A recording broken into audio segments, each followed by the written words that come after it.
Good morning, students. Today let us learn about verbs. You all know what is a verb. What is a verb? A verb denotes an action or being or possession. Examples: Jaya hit the ball hard. Here, hit is the verb and it shows or denotes an action. Madhu is intelligent. Here, is the verb and it denotes being. I have a beautiful diary. Here, have is the verb and it denotes possession. Next, let us learn about transitive verbs. A verb that requires an object to complete its meaning is called a transitive verb.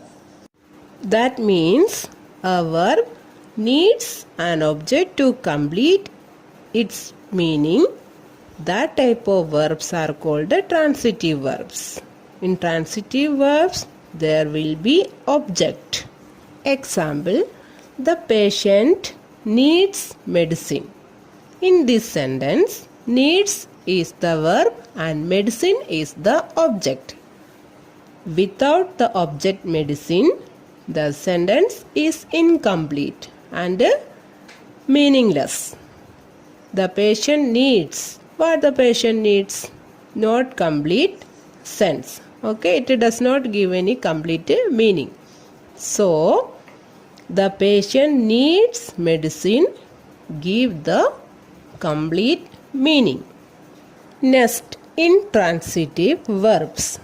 A verb that does not require an object to complete its meaning but has a complete meaning by itself is called an intransitive verb. In intransitive verb, there is no need of object. Without the object, the sentence will give us complete meaning. Example: the child smiled. Here, the subject is child and the verb is smiled. Then it gives us complete meaning. There is no object in this sentence and it gives us complete meaning. Like this type of verbs are called intransitive verb. Verbs like be, you know be includes is, are, am, was, were, will be, shall be. Okay? Become, appear, seem and look are incomplete verbs. They need complements to complete their meaning. Example: the teacher is intelligent. Here, is the verb, but intelligent is not an object. Intelligent is a complement here.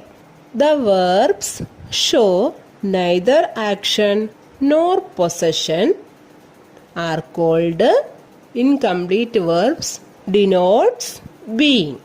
More examples for incomplete verbs are: the bus is late.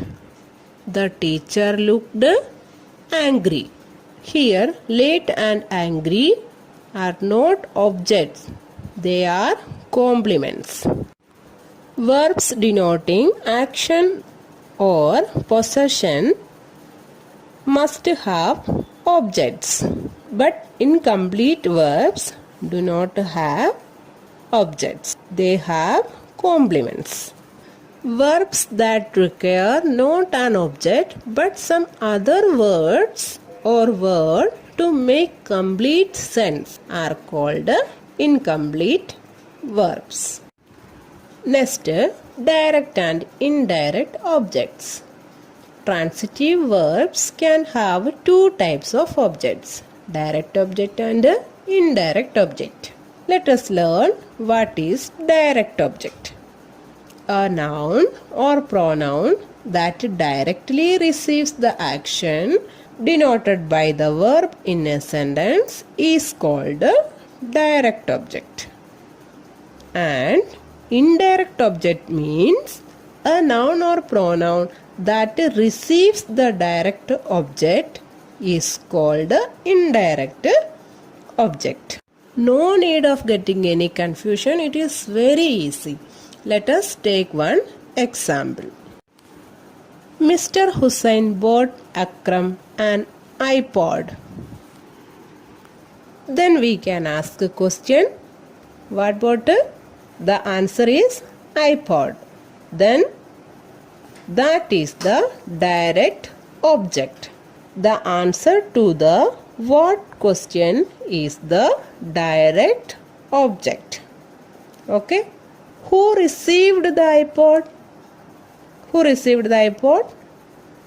Akram. So, let us take one more example. Dr. Singh taught us science. Taught what? Science. So, direct object is science. Taught to whom? Taught us. So, us is the indirect object. So, we can conclude that the answer to the whom question is the indirect object. Okay? Students, hope you have understood this chapter. The remaining part of this chapter we will learn in our next class. Thank you.